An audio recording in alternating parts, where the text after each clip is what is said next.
Father, in the name of Jesus Christ, come to Holy Spirit in the place. Datanglah kuasa Roh Kudus di tempat ini ya Bapa. Kami bukan siapa-siapa. Tidak ada pendeta hebat. Tidak ada pendeta besar. Yang hebat besar hanya kuasa. Hanya Yesus Kristus yang kami sembah. Kami agungkan, kami muliakan. Kemanapun kau utus kami sebagai para hamba-Mu, kami hanya memiliki hati seorang hamba yang siap melayani, yang taat dan mau dengar-dengar, yang tidak tebang pilih, yang mau menolong bukan hanya sesama, tetapi menolong siapapun. Karena kami tahu Tuhan, Kau telah menyelamatkan seluruh umat manusia secara cuma-cuma. Kau Yesus yang baik, Kau Yesus yang luar biasa. Saat hamba-Mu berada di tempat ini, hamba merasakan begitu banyak jiwa-jiwa yang harus dimenangkan dari tempat di mana hamba-Mu berdiri. Di tempat inilah kuasa Roh Kudus hadir, mengimplementasikan bukan hanya di satu gereja, tapi di seluruh daerah ini. Impartasi kuasa Roh Kudus mengalir.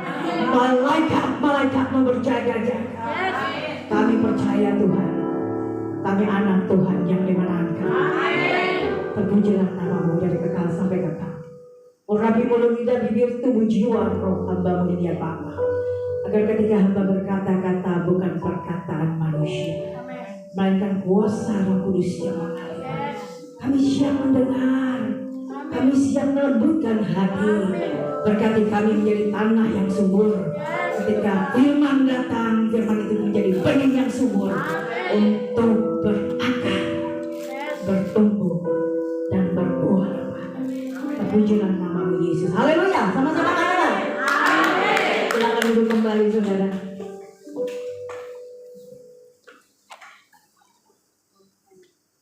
Ya, shalom, shalom. Shalom. Ya, saya sangat diberkati berada di sini. Izinkan sepatah dua patah kata saya memperkenalkan, karena ada pepatah mengatakan tak kenal maka tak sayang. Yes. Ya, saya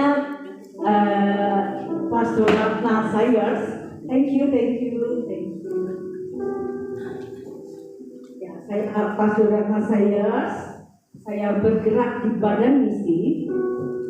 Almarhum suami saya adalah kepala misionaris internasional. Beliau yang mengutus para misionaris untuk berkeliling ke bangsa-bangsa. Kalau almarhum suami sudah hampir 40 tahun mengabdi pada Tuhan. Tapi kita tahu bahwa di dalam Tuhan tidak penting gelar, tidak penting berapa lama, Tuhan melihat hati yang mau melayani secara tulus. Ya, jadi kami membawa anak-anak. Saya kebetulan mengajar untuk beberapa negara, baik lewat virtual maupun tatap langsung. Kali ini saya berkesempatan karena terhalang COVID, jadi saya sedang berada di Indonesia. Kalau saya memang asal Indonesia, cuman kebetulan diutus badan misi saya di Kowloon, Hong Kong, dan pandemi ini membuat saya 2 tahun, hampir 3 tahun tidak bisa kemana-mana karena Hong Kong juga lockdown.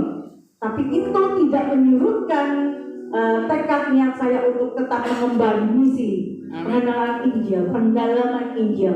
Karena buat saya kalau baca firman, adik-adik yang di sini pasti ngerti. Kalau saya izin bicara, sepupu kita jauh lebih hebat dengan bahasa yang berbeda. Betul demikian?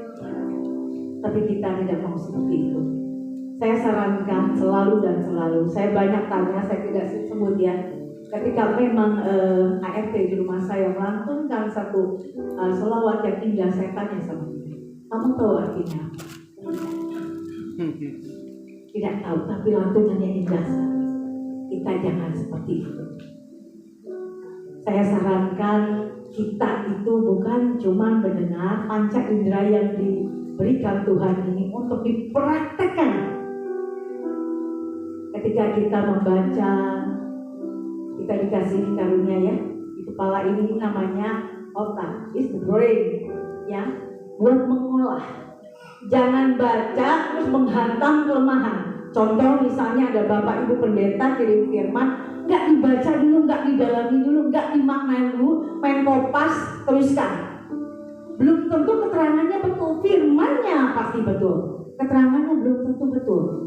Apalagi kalau kita lihat ada typo yang parah. Harusnya ini pesan penting juga buat para hamba Tuhan untuk mengkontrol dulu sebelum kita mengirim. Karena hanya ada beberapa kata yang ketika memang typo itu parah artinya. Ya, saya kasih contoh, kalau ada rekan saya bilang saya boleh telepon. Saya cuma menanyakan karena kebetulan beliau habis masak. Saya cuma nanya, sudah makan? Typo-nya bilang sudah malam. Saya cepat-cepat hapus. Saya sebenarnya orang yang nggak terlalu suka hapus pesan, karena saya orang yang selalu ingin teliti. Papa saya ajarkan teliti, cermat, hati-hati, jangan dicek. Tapi kali itu saya salah, saya harus hapus. Kenapa? Kalau saya tidak hapus akan ada ketersinggungan, betul tidak? Ya, karena sudah makan artinya saya memperhatikan dia.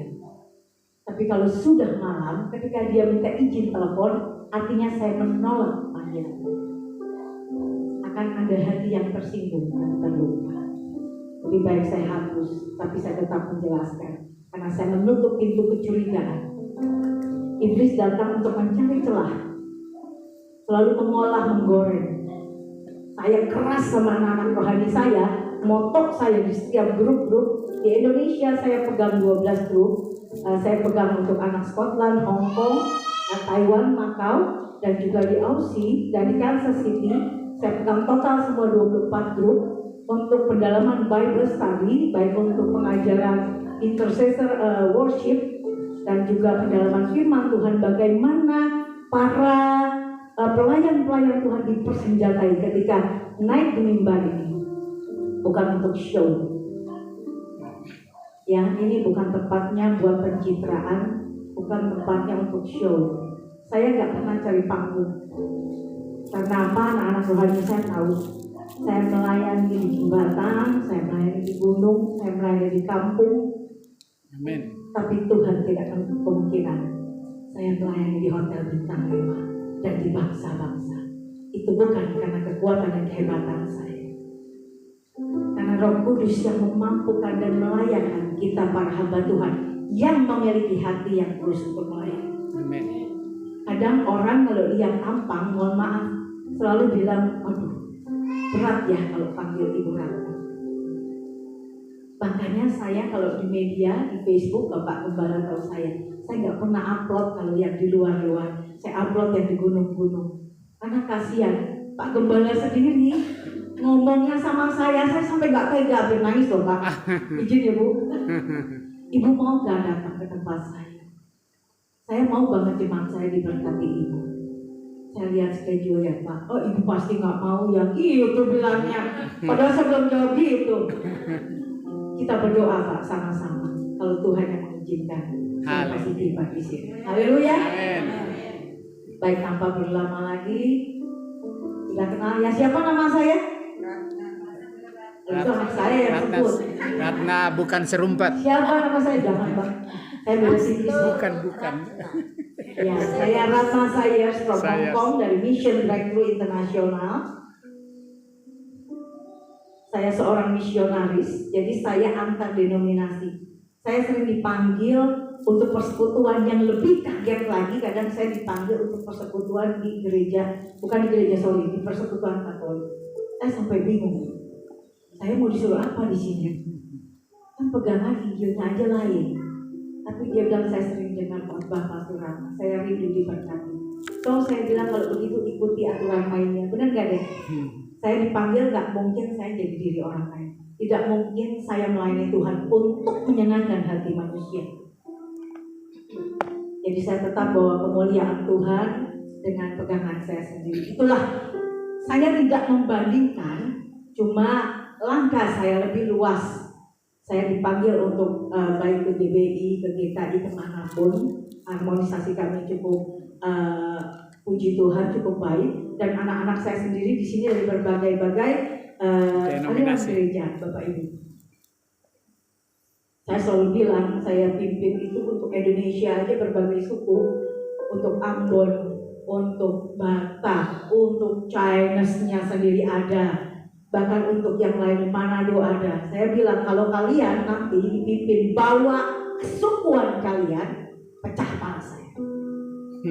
Yang satu bilang, oh saya nggak ngerti ya, saya Manado. Semana bukan Manado, saya nggak ngerti. Pecah kepala saya, orang-orang Kupang juga. Tapi saya bilang, kalau kamu mau taat sama Tuhan, kalau kamu mempercayakan segala sesuatunya untuk saya gembalai, berarti kita declare sama-sama bahwa yang ada di dalam diri kita itu DNA. Darah mana? Yesus. Darah Yesus yang ada di dalam diri kita. Jadi kesampingkan dulu kesukuan. Di dalam kerohanian kita adalah saudara. Jadi tidak ada kedagingan, keegoan. Tidak ada lagi tradisi-tradisi. Bukan saya tidak menghormati, tapi kita mari melepaskan jubah-jubah itu. Mari kita mulai dengan DNA-nya Yesus untuk bisa bersama-sama unity memperdalam firman Tuhan untuk dipraktekkan. Sekarang kalau kamu baca firman, kamu gak mengerti firman, gengsi sama suami, sama istri, sama teman, waduh malu juga gua. Dia kan Kristennya baru, gua kan Kristen dari mulai lahir. Kalau Pak Pendeta, Bu Pendeta bilang ngerti enggak, gua bilang aja deh, amin, ngerti. Padahal kagak. Sebenarnya yang sangat rugi itu adalah saudara. Kalau saya lebih baik dibilang bodoh sama manusia, tapi saya menyenangkan Tuhan saya. Kalau nggak ngerti saran saya, tetap tanya. Kalau pendetanya nggak mau jawab, telepon saya. 24 jam handphone saya nggak pernah mati. Karena kebetulan saya perkenalkan sedikit diri saya, bukan karena saya hebat, tapi karena memang kita percaya ada karunia yang Tuhan boleh percayakan di dalam pelayanan saya, yaitu saya pelayanan untuk hal-hal yang agak ngeri-ngeri sedang. Saya berpasang puasa gelap. Saya banyak tolong orang yang sudah mau meninggal, satu keluarga, entah itu 3 orang sampai udah meninggal, ada yang baru mau meninggal. Saya harus lawan dokter dengan hikmat Tuhan itu. Kalau saya flashback orang hukum, saya tahu bagaimana ketika memang saya harus berani mengungkapkan orang yang mau dioperasikan, orang yang mau CT scan, torak dan lain sebagainya, diminta untuk puasa, ganti-ganti rumah sakit, baik Indonesia maupun sampai ke Penang, sampai kemana-mana. Tapi Tuhan katakan dia tidak sakit. Ada sesuatu yang mengganggu. Saya izin masuk ke IGD, saya berlutut sama Tuhan. Tuhan katakan ketika dia percaya Tuhan Yesus dengan sungguh-sungguh 2 hari dia pulang. Saat itu Jumat, Minggu itu adminnya tutup. Secara manusia itu nggak mungkin. Tapi Tuhan bilang 2 hari pulang. Saya nggak ngerti jam Tuhan startnya dari mana, saya nggak ngerti. Pokoknya saya bilang 2 hari pulang. Maksudnya pulang apa? Karena dia lagi di ventilator. Banyak sekali selang-selangnya. Dia pulang sembuh, Bu. Aku takut ya, arti kata pulang juga agak abstrak sebenarnya. Tapi puji nama Tuhan, mamanya sampai getar-getar. Saya datang dari jam 9 malam, awal doa di rumah sakit sampai jam 4 subuh. Naik Grab. Hujan-hujan. Bukan karena saya siapa, tapi karena Yesus yang memampukan saya hadir di tempat itu. Ada seorang ibu menangis, orang jerit-jerit. Kenalnya juga bukan kenal, dari mulut ke mulut. Kebetulan ibu itu penganut Katolik. Saya bilang, ada satu syaratnya, Bu. Ibu jangan jadikan saya Tuhan, ibu jangan jadikan saya dukun, saya bukan orang pintar. Saya bisa sakit, saya bisa mati. Tapi ibu sungguh-sungguh dengan iman percaya ketika kita berdoa itu berserah. Puji nama Tuhan, singkat kata, Tuhan Yesus dimenangkan saat itu. Hari Minggu jam 10 malam diizinkan pulang. Jadi paginya adminnya belum buka, Pak. Entah kenapa, mungkin sistem berganti setiap jam 10 malam kali ya. Demikian kira-kira. Kayak kita isi Apple itu kan jam 10 itu langsung mati sistemnya. Jam 10 malam boleh pulang, dan akhirnya dia memutuskan untuk terima Yesus di dalam wadah kekristenan. Saya berkati dia, dan itu hanya satu contoh, sebenarnya banyak sekali contoh. Tapi saya nggak akan meraihkan di sini karena misi kita adalah kemenangan sejati. Poin itu adalah poin bahwa di mana setiap hati yang percaya sungguh-sungguh, bukan kehebatan pendeta untuk menyembuhkan saya.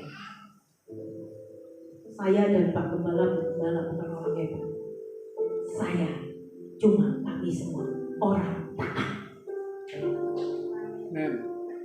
Kalian pun bisa seperti itu. Walau memang di dalam Alkitab berkata memang tidak semua orang dipilih.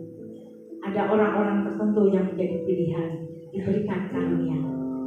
Jadi seperti itu. Saran saya, jangan datang ke gereja cuma jasmaninya, tangannya sibuk sama handphone. Chatting sana, bisik sini, percuma. Itu namanya pencitraan massal. Update status OTW gereja. Saya lebih menghargai kalau rohnya yang datang ke sini. Sinkronisasikan antara roh yang ada di dalam tubuh dengan gereja di mana tempat beribadah. Hingga menyenangkan hati Tuhan. Ketika kalian ada di sini sama di luar sana akan sama. Jangan firman yang datang akhirnya pergi ke tanah yang tandus. Ya, apalagi sekarang masanya pandemi COVID. Dasarnya cuma 2. Iman dan firman. Percuma punya iman. Oh, gua mau orang beriman. Lu gak tahu bapak gua, nenek gua, engkong gua, tetangga gua, pendeta. Gak penting. Gua sekolah teologi ya tahu S1, S2, S-bonbon. Gak penting. Tuhan bilang kuncinya he survive fighting. Sesuatu yang mau menang itu harus punya iman yang didasari firman. Amen. Baik, sama-sama kita baca. Tuhan tidak pernah menjanjikan bahwa orang Kristen akan bebas dari masalah, tetapi Tuhan berjanji untuk tetap menyertai kita untuk mendapatkan kemenangan sejati. Bagian kita tetap berkarya dan bersyukur serta berusaha. Boleh nanti kalau berfirman mungkin mau di media bisa. Oh ada? Oh enggak, kalau enggak ada enggak. Saya berperan ganda. Ada 3 ciri.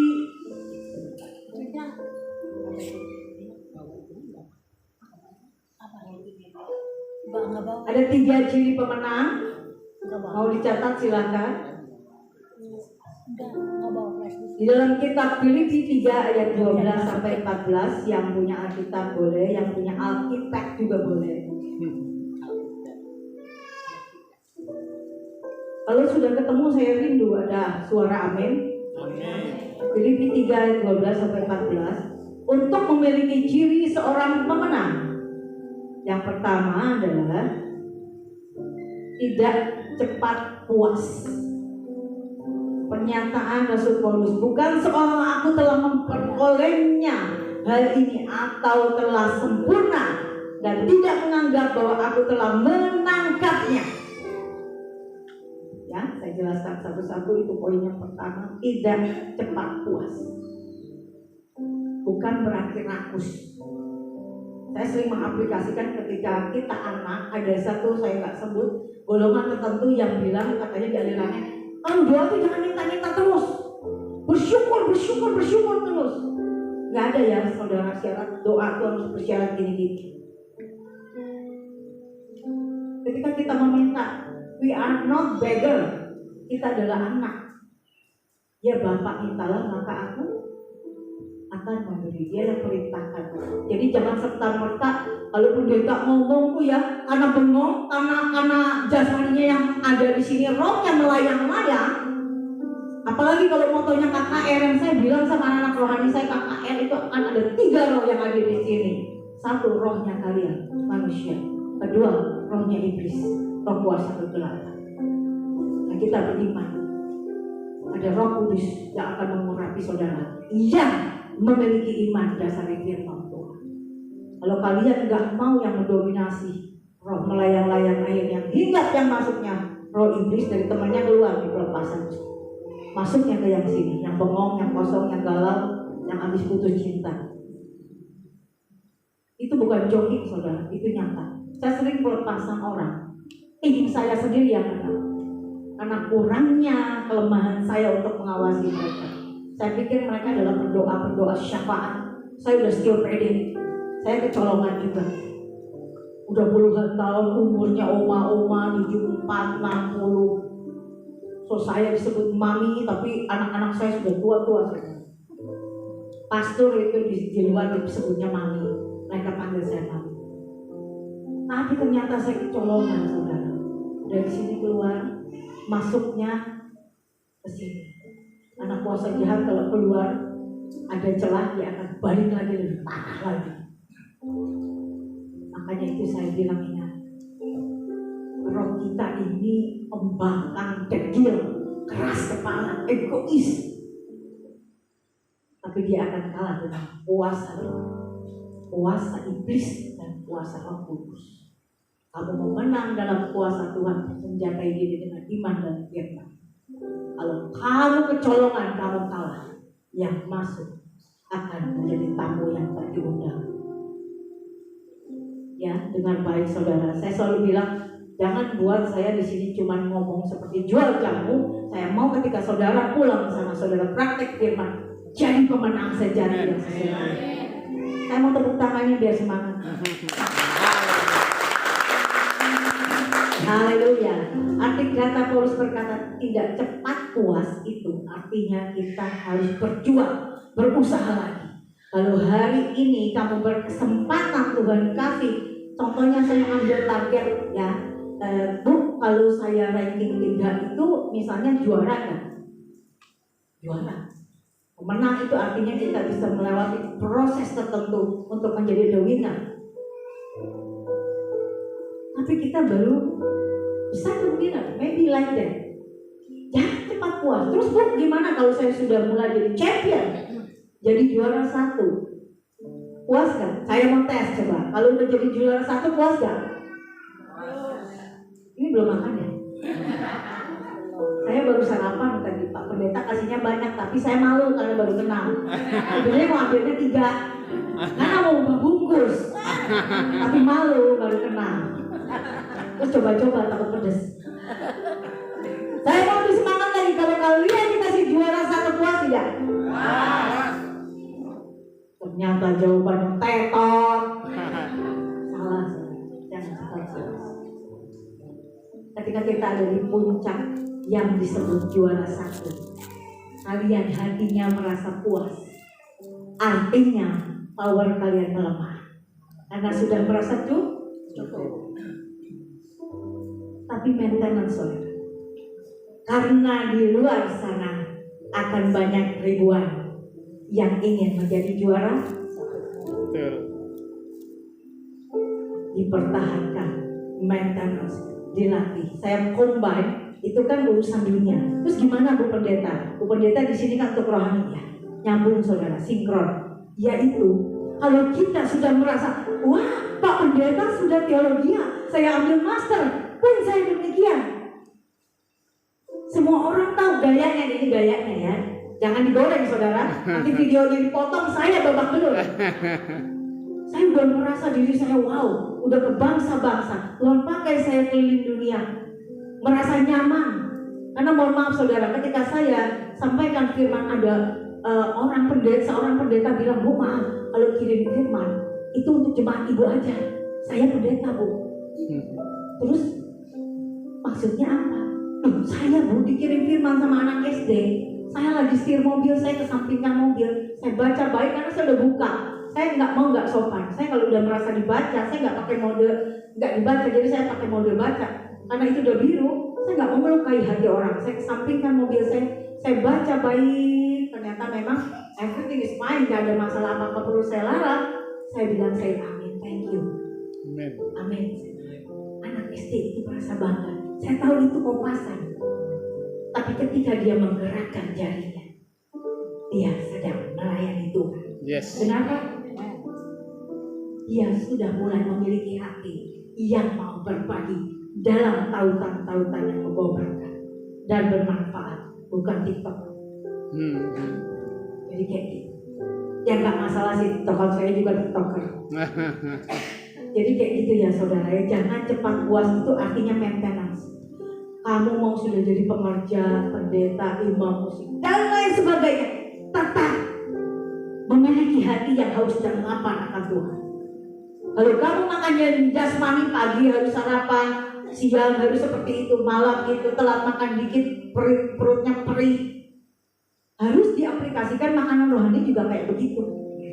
Hafal itu bukan berarti kalian hebat. Ketika kalian membaca itu artinya reminder buat kita. Saya bilang, wah parah banget Bu. Saya aja masih butuh firman tiap hari. Saya nggak enak loh Bu. Orang kadang-kadang mikir saya orang yang senang di like apa enggak. Saya bilang kalau saya senang di like, saya jadi YouTuber dibayar. Facebook saya nggak saya private. Tapi saya rela untuk merendahkan hati. Saya bagiin firman satu-satu. Saya bilang ayo kasih love. Kenapa? Bukan love untuk saya, jangan. Saya senang juga sih di love. Tapi lebih daripada sekedar suka, kamu cintai firman Tuhan. Saya selalu bilang kayak gitu. Jadi jangan mindsetnya dirubah-rubah. Kegeeran kalau saya minta love atau nyangkanya yang jelek-jelek. Loh, yang saya bagi itu adalah firman Tuhan. Saya mau semua anak-anak Tuhan itu mencintai, bukan sekedar suka, lebih dari sekedar suka, yaitu mencintai firman Tuhan. Itu artinya kita tidak cepat puas. Ya, tidak cepat puas. Saya yakin jemaatnya Bapak Ibu Gembala di sini sekarang sudah tahu ya, berubah ketika memang sudah di titik puncak tertentu yang saudara merasa saudara sudah di puncak nyaman atau dalam kemenangan, harus diikuti dengan maintenance, dilatih diri.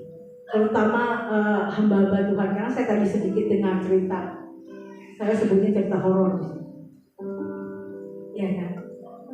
Artinya memang kita tahu ada penguasa di udara.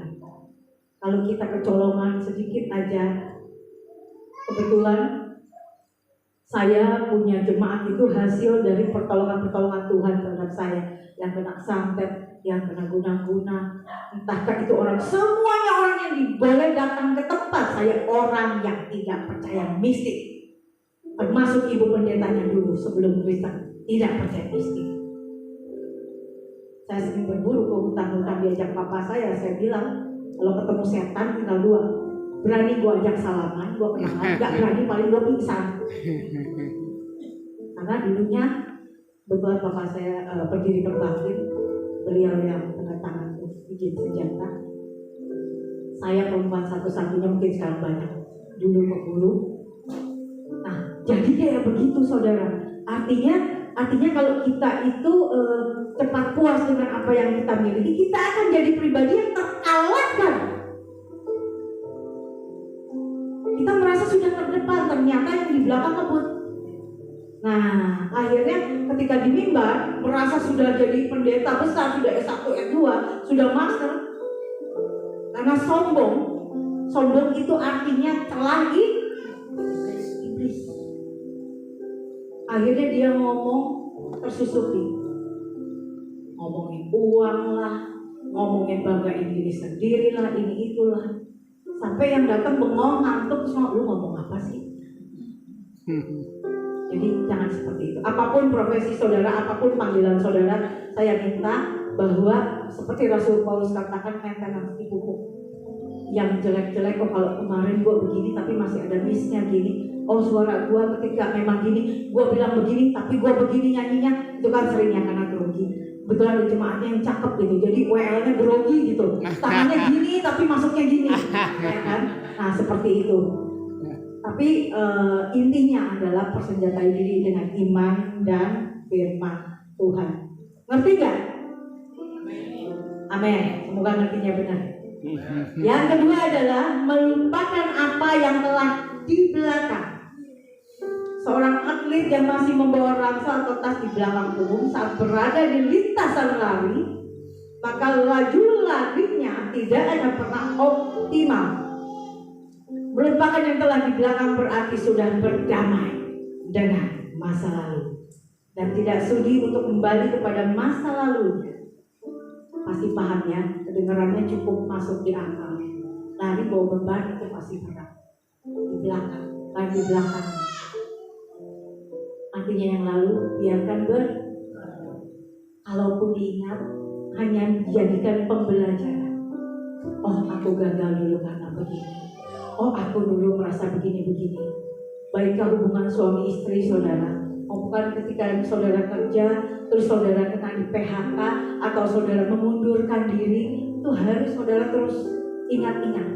Kenapa? Tapi bukan untuk disesali, bukan untuk jadi feel guilty terus-terusan. Karena trauma dan feel guilty adalah tindakan-tindakan intimidasi iblis.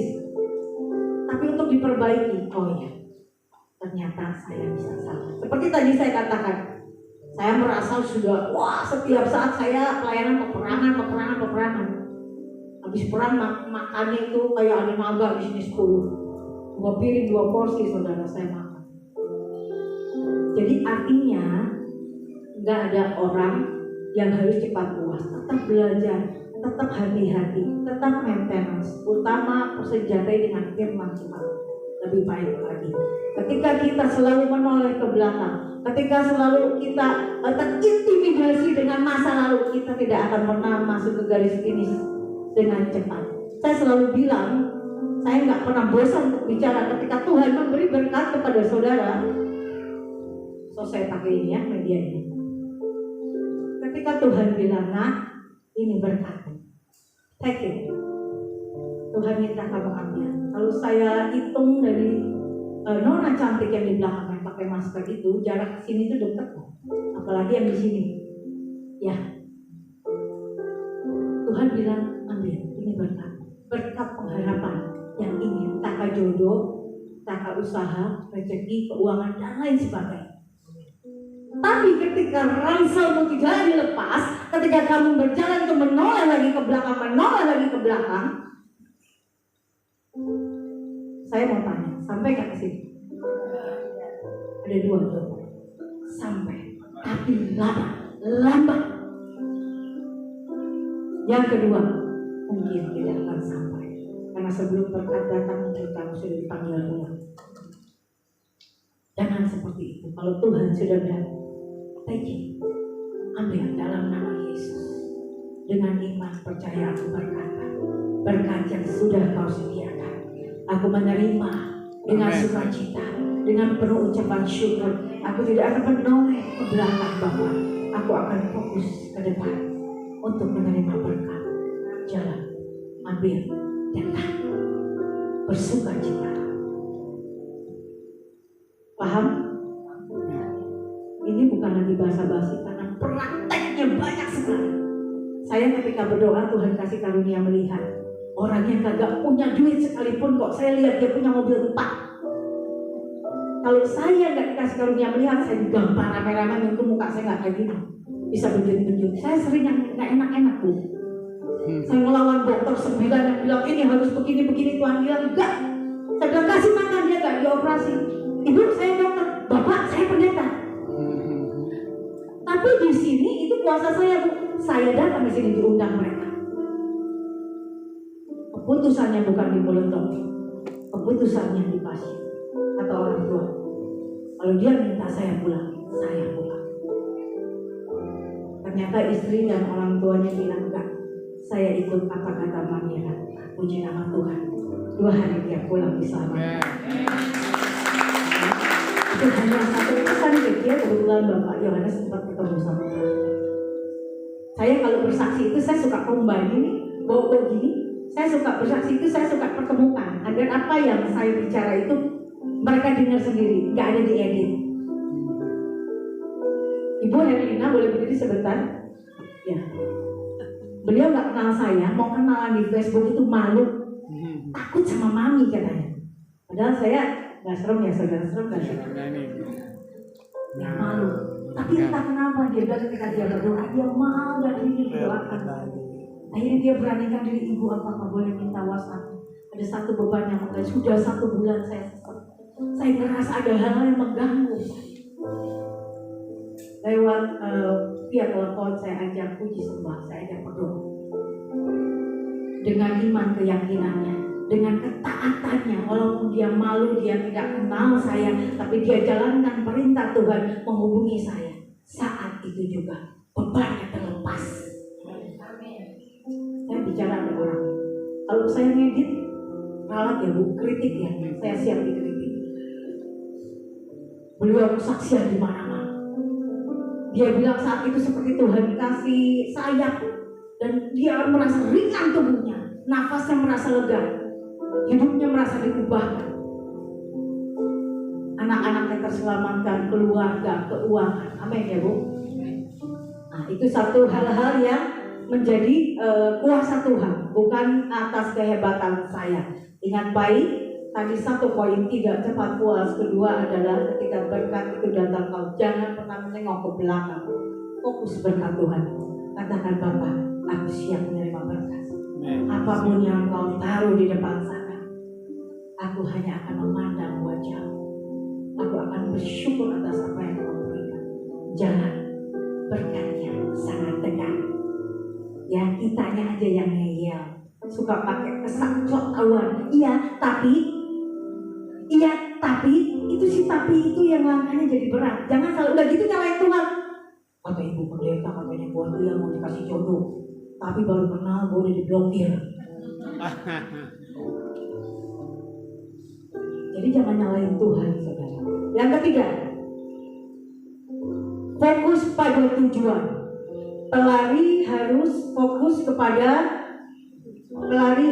selalu fokus atau mengarahkan diri kepada tujuan, dan tujuannya adalah garis akhir. Ketahuilah bahwa fakta-fakta keberhasilan atau kemenangan terletak pada akhir pertandingan, bukan awal pertandingan ataupun pertengahan. Saya kasih tahu saudara dengan baik. Kalau ada orang anak rohani saya tanya gini, Mami, kenapa ada evangelis, sahabat Tuhan, ada yang matinya ketabrak palanya pecah, ada yang dibunuh orang digorok, ada yang mohon maaf, ada yang diperkosa, kok Tuhan gak bela? Iris kan? Saya cuma mau kasih tahu saudara, tidak penting cara mati kita seperti apa. Yang terpenting bagaimana kita menyelesaikan pertandingan itu. Amin. Kalau amin, tepuk tangan buat Tuhan. Jadilah pemenang yang punya arti dalam hidup. Jadi ketika ada hamba Tuhan yang ada di sebelah jenazah, bukan berdoa buat jenazah, no, dia sudah selesai. Kita berdoa buat orang yang datang atau keluarga yang menghibur. Enak gitu loh, ngomongnya enak. Saudara-saudara, saya mengenal ibu ini. Ibu ini adalah ibu yang luar biasa. Sepanjang hidupnya dia sangat peduli, memiliki hati yang bla bla bla bla bla bla. So kalau saya disuruh, ternyata dia itu rentenir, ternyata dia itu tukang menyumpahi orang, tukang gosip, mulutnya julid. Gimana pendeta mau bicara? Saudara-saudara, saya sangat sedih. Karena setahu saya emak-emak ini dia gosip. Kan gak mungkin saudara dilempar botol saya sama keluarganya. Saya selalu menolak kalau diminta doa penghiburan bagi orang yang bunuh diri. Saya gak tahu saya mesti ngomong apa di depan. Saya gak tahu juga mau menghibur apa. Karena tidak ada satupun penghiburan, baik bagi yang meninggal maupun bagi yang melayang. Karena semuanya kalah. Mau menghibur apa? Ibu sabar ya bu ya, anak ibu tenang, pasti masuk. Tit. Nggak mungkin saya bilang anak ibu pasti masuk neraka. Digampar saya langsung. Mau masuk surga? Pendeta bohong. Digampar naik di atas, lebih parah lagi saya. Makanya saya selalu menolak dan saya selalu sarankan, mohon maaf. Ini bukan satu perintah, tapi ini memang hati saya berdoa selalu dan selalu. Saya cuma bilang gini, maaf saya tidak melayani untuk yang meninggal bunuh diri, tapi saya sarankan lebih baik dikremasi. Saya nggak ngejar yang dikremasi, anybody something ya, nggak ya. Cuman saya pikir sudah dibakar aja. Saya nggak bisa ngomong apa-apa lagi, cuma segitu. Saya nggak minta kepuasan dia untuk jawaban saya, karena memang jawaban saya cuma sampai segitu. Ya, jadi semoga apa yang saya katakan hari ini, saudara sekalian pulang dari sini jadi pemenang. Amin. Saya selalu bilang sama anak saya, kalau pemenang itu ketika Tuhan Yesus datang menjemput mempelai, minyak cawan doamu sudah penuh melimpah. So rest is the glory to Jesus. Tapi kurang setetes saja. Kita tahu ya sama-sama. Nggak bisa kita. Yesus tunggu dulu ya. Di situ ada tukang minyak sebentar. Apalagi minyak sekarang susah, saudara. Jadi nggak bisa kayak gitu. Dan mati itu ukurannya nggak harus tua, nggak harus sakit. Ya, setiap hari sadar diri, introspeksi diri penting. Rumus saya mengajar hidup itu jangan pembenaran. Kalau kamu pembenaran, kamu gak butuh datang ke gereja. Kalau kamu pembenaran, kamu tidak butuh mentor. Kalau kamu pembenaran, kamu tidak butuh gembala atau pendeta-pendeta. Hidup aja gimana lo, suka-suka lo. Kan lo benar. Tapi kalau kamu butuh hidup dalam kebenaran Tuhan, mari datang dalam hadirat Tuhan. Mari pelajari, selidiki apa maunya Tuhan. Surat cintanya sudah komplit ada di sini. Apapun jawaban-jawaban dari pergumulan kita ada di sini. Datang ke hadirat Tuhan, curhat sama Tuhan, karena kasihnya itu benar-benar unlimited. Kalau pacar lagi sayang, apalagi lagi ngejar, lautan api diseberangi kata dia. Tapi udah putus, lu tahu nggak? Dia itu ya dulu gue beliin A, B, C, D, E, F. Lebih parahnya ada yang suka dimintain lagi, Pak udah ngasih. Dulu aku ngasih mobil, dulu aku ngasih cincin, parah banget itu. Untungnya saya nggak pernah dapat gitu. Tapi kalau cinta kasihnya Tuhan unlimited. Ketika pun kita terjatuh, Dia mengangkat kita. Yes. Ketika pun kita melukai hati Dia, Dia datang kepada kita. Saudara pernah nggak sih kalau pas saudara melakukan kesalahan yang nyata-nyata saudara sadar itu salah, tapi gugup gitu loh. Orang sini ngerti gugup nggak ya? Keras kepala, udahlah sekali-sekali nggak apa-apa. Habiskan gua lagi butuh. Lakukan saudara. Saya yakin dan percaya di dalam hati kecil pasti ada pergumulan. Mulutmu boleh tersenyum, tapi hatimu pasti ada yang gelayu gitu. Aku pinjamnya bahasa sini karena kebetulan 2 hari minum di Semarang, jadi agak nempak-nempak gitu. Kayak gelayu gitu, nggak nyaman gitu. Saya dengar kesaksian Pak Yohanes, karena dia buru-buru, yang biasa dia puji sembah Tuhan setiap hari, dia cepat-cepat pergi dengan bawa mobilnya, tapi ada perasaan yang nggak nyaman. Dan akhirnya tujuannya pun tidak tercapai. Udah janjian, logikanya saudara, kalau udah janjian, waktunya sudah ditetapkan, jamnya sudah ditetapkan, tempatnya sudah ditetapkan, orangnya pastinya akan hadir datang. Tapi karena memakai pembenaran, datang tanpa hikmat Tuhan, nggak minta izin Tuhan, akhirnya datang berjam-jam sia-sia. Bukan dapat duit, yang ada keluar duit. Karena harus nongkrongnya di kafe, pesan ini. Akhirnya sia-sia. Jangan jadi seperti itu. Mulai sekarang senggol kanan kiri. Lo jangan hidup pembenaran. Hidup dalam kebenaran. Kalau mau jadi pemenang. Setuju angkat tangannya, katakan amin. Haleluya. Baik, sekian dari saya. Mungkin selanjutnya saya minta setelah itu ya. Setelah itu ada satu, saya izin ini dulu ya. Bukan sekarang, maksudnya bukan sekarang. Saya cuma izin schedule-nya. Tapi saya minta diisi dengan setelah Bapak Ibu Gembala menyelesaikan schedule-nya, saya minta waktu untuk dibagikan kertas. Saya nggak mau datang sia-sia, karena kemenangan sejati rendahkan hatimu, merenung dan berdoa, tulis apa dosa besar yang kamu sudah lakukan. Bukan untuk dibacakan pendeta, bukan untuk dilihat kanan kiri, suami istri pun nggak boleh tahu, cukup Tuhan Yesus yang tahu. Saya akan bawa ke sini, saya akan pakai minyak urapan, mungkin di luar sana nanti saya akan bakar bersama-sama Bapak Ibu Gembala. Dosa kalian, saya bawa ke api neraka. Saya bebaskan kalian dan kebangkitan, kebangunan rohani. Amen. Oke, shalom, God bless.